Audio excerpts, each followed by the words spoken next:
Hi, my name is Samaya, and I will be doing my rebuttal on the WHO's effectiveness in combating the COVID-19 global pandemic.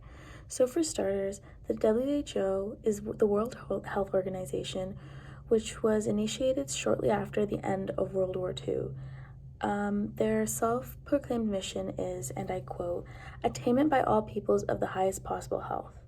So not only does the WHO advocate for universal health care, but also for nutrition, responses to health emergencies, housing, living situations, promotion of sanitation, and so much more.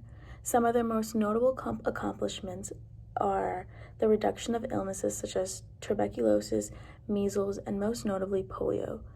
The WHO is also to thank for the almost elimination of smallpox, which took the lives of millions of people before 1958. So in 2014 and 2015, the Ebola outbreak happened, and the WHO was blamed for downplaying the Ebola outbreak. However, they were tackling the issue on the side. They created infection control teams and made sure that the United States was not ransacked by this disease. In the years 2014 and 2015, the criticism of the World Health Organization was on a rise. So in terms of the coronavirus, the WHO has created a strategic preparedness and response plan with the information they know. And this is a lot considering how new this disease really is. It has been a little bit over a year since the first reported case in Wuhan. Nations such as Japan and Korea were early hotspots for the virus, and listening to and responding to WHO guidelines helped them tame cases. Places like Italy were lessons for the rest of the world, and it's unfair to blame the rapid increase and spike of cases in the United States on the WHO. The WHO is not supposed to be a politically motivated organization, and recent years has made it turn out to be.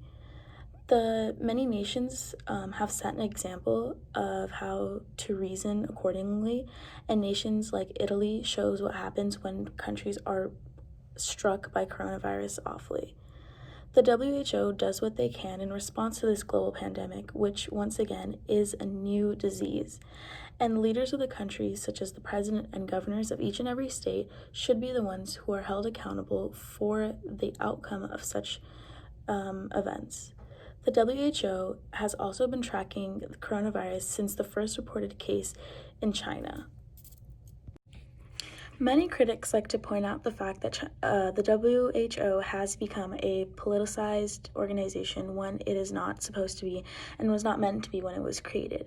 But it's important to remember that most of the information on the coronavirus does come from China. So the WHO does have to play a role in which they have to appease China in a way where they can continue to receive the information that they need to effectively combat this global pandemic.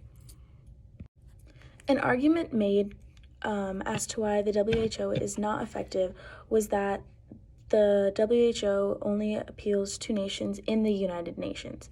And this is untrue in the sense where Palestine and Vatican City are the two nations that don't hold membership in the UN, but are permanent observers of the General Assembly.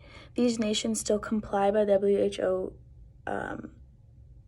conditions, and Palestine is now considered Israel. So the nation Israel is part of the UN, which means Palestine has to comply with the regulations put in place by the WHO.